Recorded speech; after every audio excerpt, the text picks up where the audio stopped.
जी बेटे अस्सलाम वालेकुम। यूनिट नंबर 4 जिसका हम आज आगाज़ करेंगे, यूनिट का नाम है algebraic expressions and algebraic formulas. बेटे पेज नंबर 81 आप ओपन करें, पेज नंबर 81।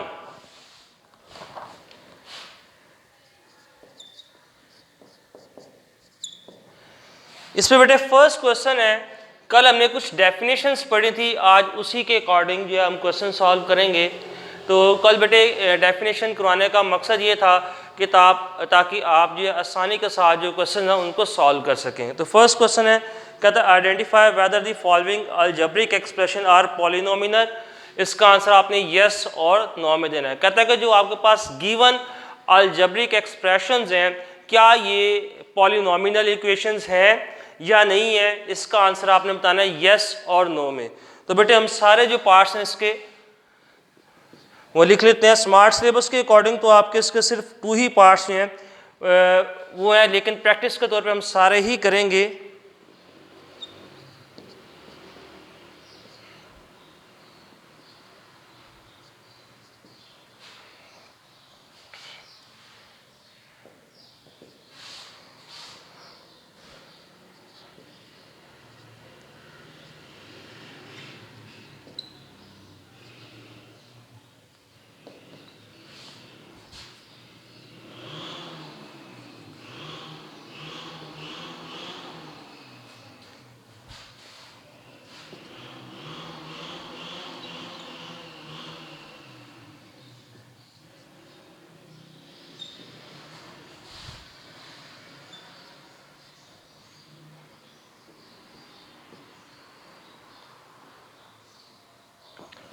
जी बेटे सबसे पहले हम रिपीट कर लेते हैं कि पॉलिनोमिनल इक्वेशन किसको कहते हैं। पॉलिनोमिनल इक्वेशन बेटे इसकी तो आपने 2 प्रॉपर्टीज़ को माइंड में रख के इस क्वेश्चन को सॉल्व करना। एक तो ये कि जो वेरिएबल्स के ऊपर पावर्स आएंगी वो एक सीक्वेंस के साथ जो है वो डिक्रीज होंगी, जैसे 4 3 2 1।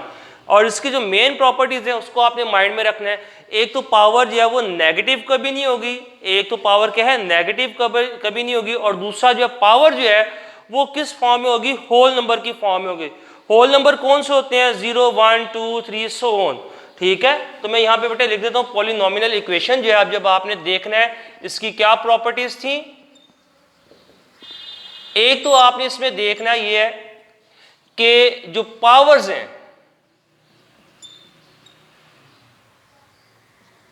वो नॉन नेगेटिव रहें,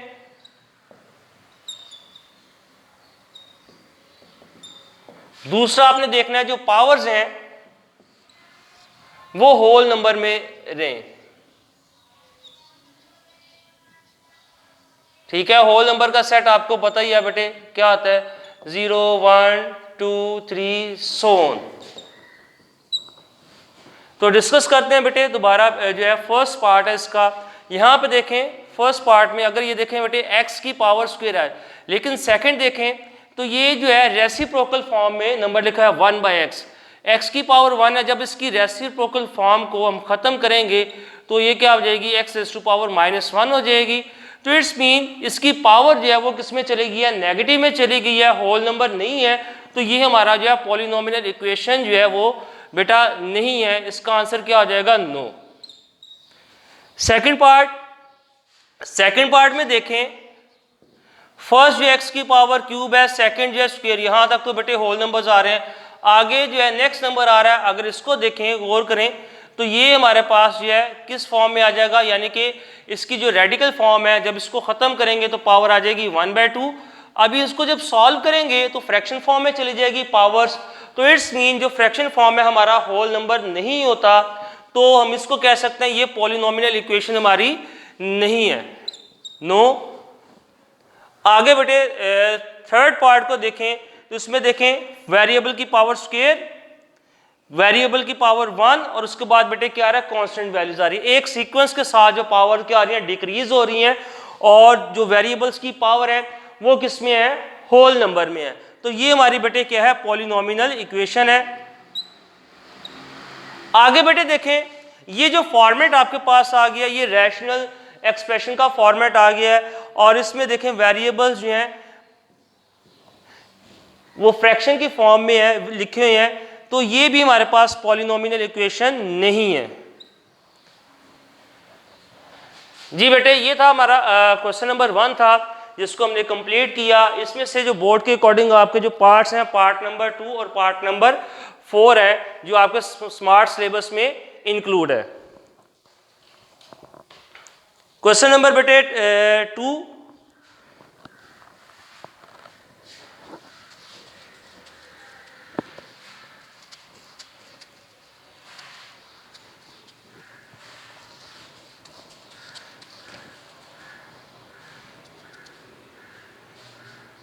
page number 82, next page open कर लें।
जी बेटे, क्वेश्चन नंबर 2 इसकी स्टेटमेंट रीड करते हैं, उस पर देखें हमसे पूछा क्या गया है, फिर इसको हम आगे इसके आंसर देते हैं।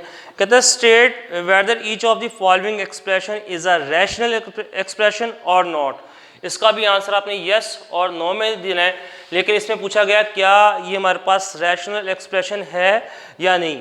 ठीक है, जैसे आपने पढ़ा था पॉलिनोमियल के आंसर दिए थे, क्वेश्चन को देखा, उसको समझा, उसमें से देखा जो पॉलिनोमियल इक्वेशन थी उसको आपने यस में आंसर दे दिया। इसी तरीके से देखेंगे, सबसे पहले बेटे रैशनल एक्सप्रेशन की हम डेफिनेशन जो है वो रिवाइज कर लेते हैं। रैशनल एक्सप्रेशन मैंने आपको कल बताया था, टू पॉलिनोमियल इक्वेशंस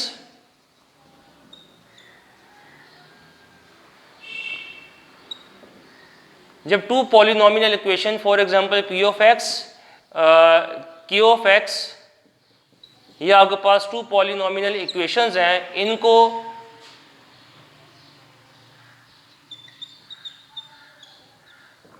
अगर आप फ्रैक्शन की फॉर्म में लिख दें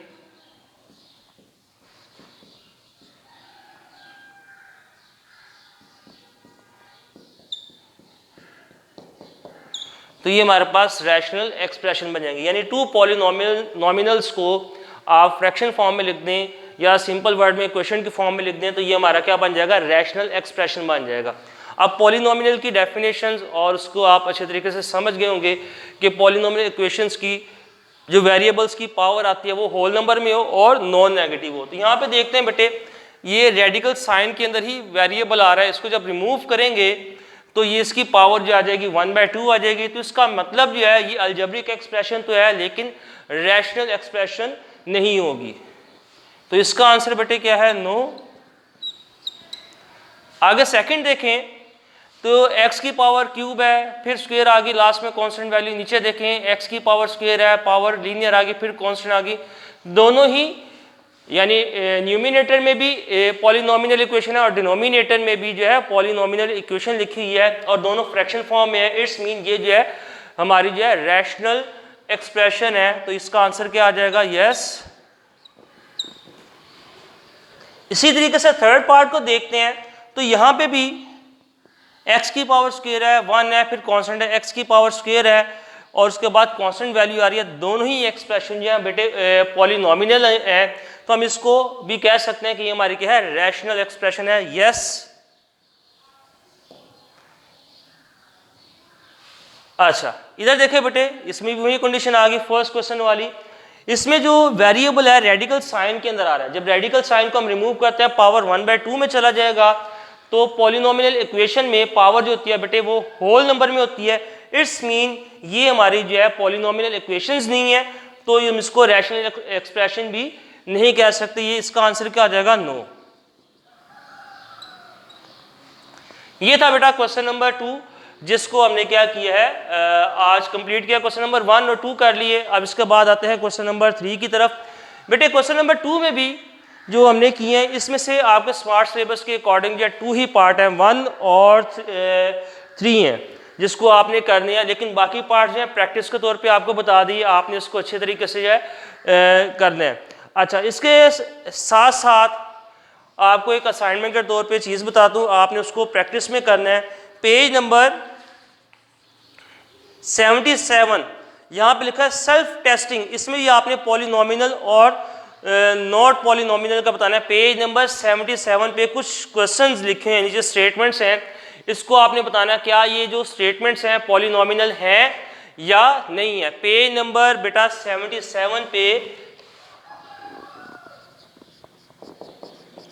सेल्फ टेस्टिंग के अंदर कुछ पार्ट्स लिखे हैं, इसको आपने करने हैं और बताना है कि ये पॉलिनोमियल इक्वेशंस हैं या नहीं है। इसी तरीके से पेज नंबर 78 ओपन कर लें।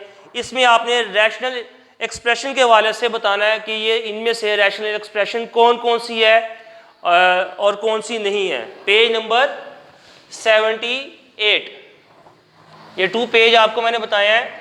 इसमें बेटे क्वेश्चन जो है मौजूद हैं सेल्फ टेस्टिंग के हवाले से।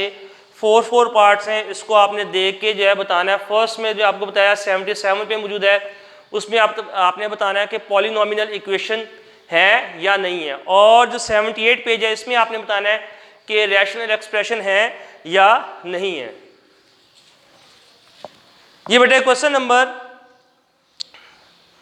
3 करते हैं आप।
जी बेटे क्वेश्चन नंबर 3 है स्मार्ट सिलेबस के अकॉर्डिंग। इस क्वेश्चन में हमने 3 पार्ट्स करने हैं, पार्ट नंबर 1, 3 और 6।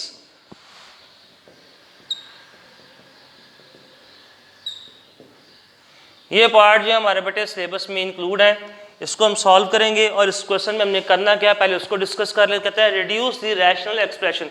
आपके पास रैशनल एक्सप्रेशन जो है वो गिवन होगी, किसमें करना है, टू दी लोएस्ट फॉर्म। उसको सॉल्व करके ऐसी फॉर्मेट में ले जाना है जहाँ से मजीद हम उसको सॉल्व ना कर सकें। फर्स्ट बेटे क्वेश्चन है पार्ट नंबर 1।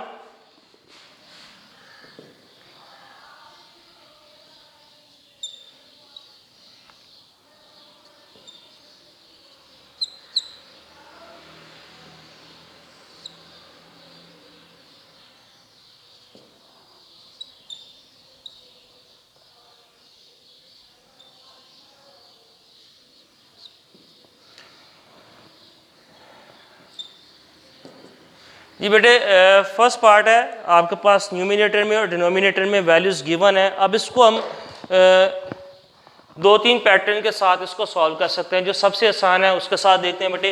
ये जो आपके पास ऊपर वैल्यूज़ गिवन है और नीचे वैल्यूज़ गिवन है, इसको सॉल्व करते हैं। सबसे पहले आपने क्या करना है, इसके वैल्यूज़ के 120 और 30 के जो है फैक्टर फाइंड कर लें। तो 120 के फैक्टर फाइंड कर लेते हैं हम साइड पे।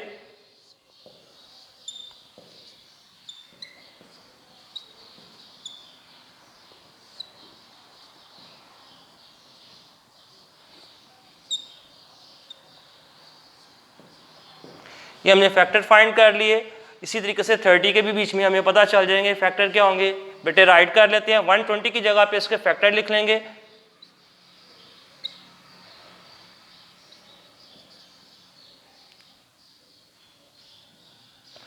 एक्स स्क्वायर है, इसका मीन्स कि एक्स कितने टाइम है, 2 टाइम है।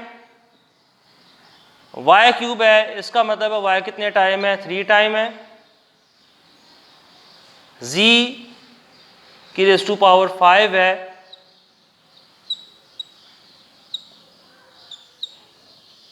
इसको हमने पार्ट्स में जो है वो कन्वर्ट कर दिया।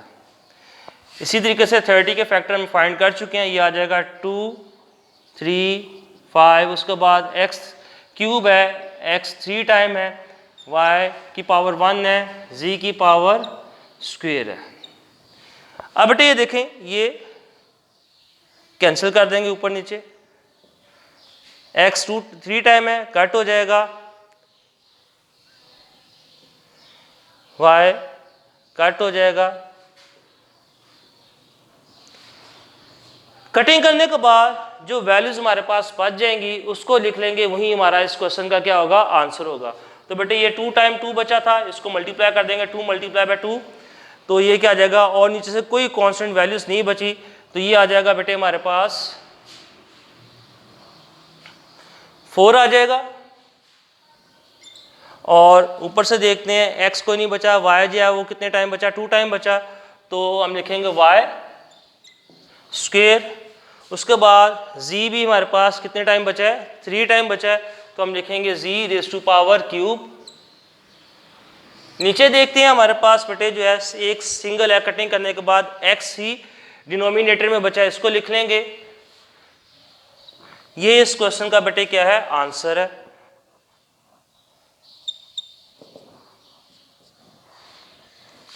आसान पैटर्न था, इस तरीके से सॉल्व कर सकते हैं। इसका एक अल्टरनेट वे भी है, उसको भी देख लेते हैं हम।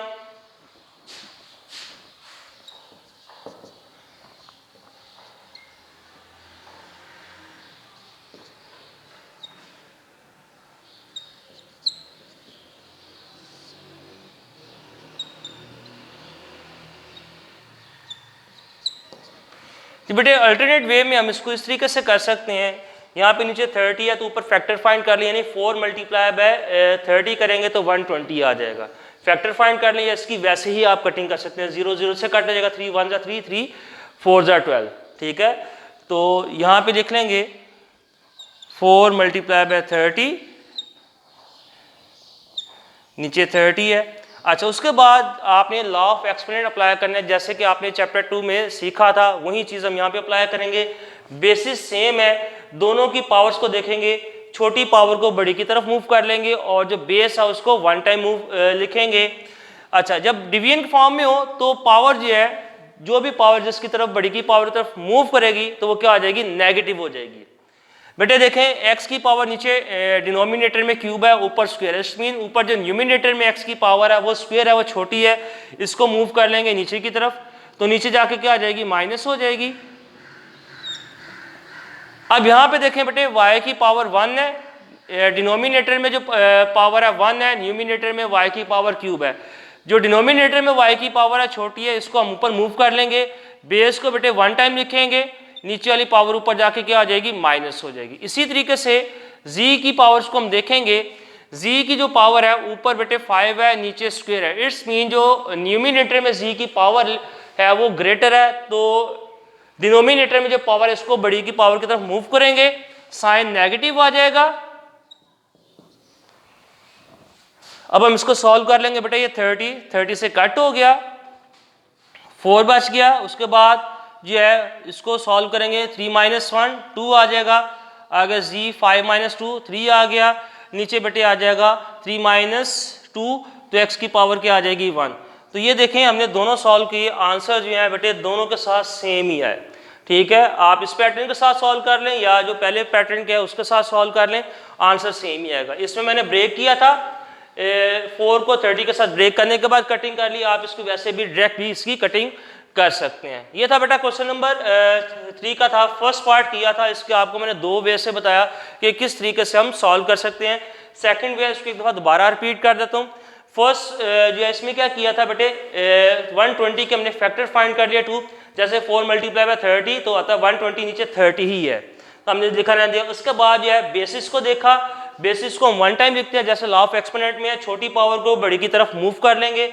दोनों में जो देखें एक्स की पावर स्क्वायर है, नीचे एक्स की पावर क्यूब है, तो ऊपर वाली पावर जो है बेटा नीचे डिनोमिनेटर की पावर की तरफ मूव करेगी और साइन क्या हो जाएगा, चेंज हो जाएगा, तो 3 माइनस 2 हो गया। इसी तरीके y को देखना है, दोनों ऊपर जो है न्यूमिनेटर में y की पावर जो थी क्यूब थी, नीचे थी y की पावर 1 थी, तो जो डिनोमिनेटर में y की पावर है इसको ऊपर की तरफ मूव करेंगे, ऊपर जाके बेटा माइनस हो जाएगी, और y जो है बेसिस सेम है तो उसको वन टाइम लिखेंगे हम, तो ये हो जाएगा 3 माइनस 1। z की पावर्स को देखें, ऊपर जो है न्यूमिनेटर में जो पावर है वो 5 है और नीचे डिनोमिनेटर में z की पावर स्क्वायर है। इट्स मीन के डिनोमिनेटर में पावर जो है z की वो छोटी है, इसको हम बड़ी पावर की तरफ क्या करेंगे, मूव करेंगे, ऊपर जाके माइनस हो जाएगी, तो बेस को हम वन टाइम लिखेंगे। आगे बेटा इसको सिंप्लीफाई कर देंगे पावर्स को, जो बच जाएगा वो हमारे पास क्या आ जाएगा, आंसर आ जाएगा। नोट कर लें, फिर आगे जो हम कंटिन्यू करते हैं।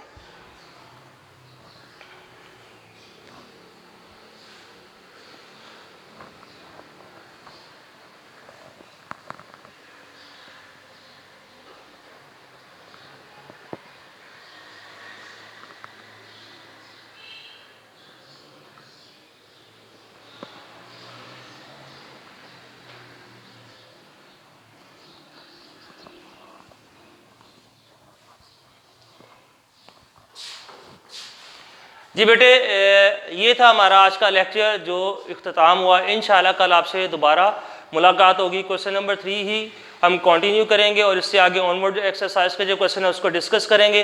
तो कल तक के लिए इजाज़त दें। अल्लाह हाफिज़।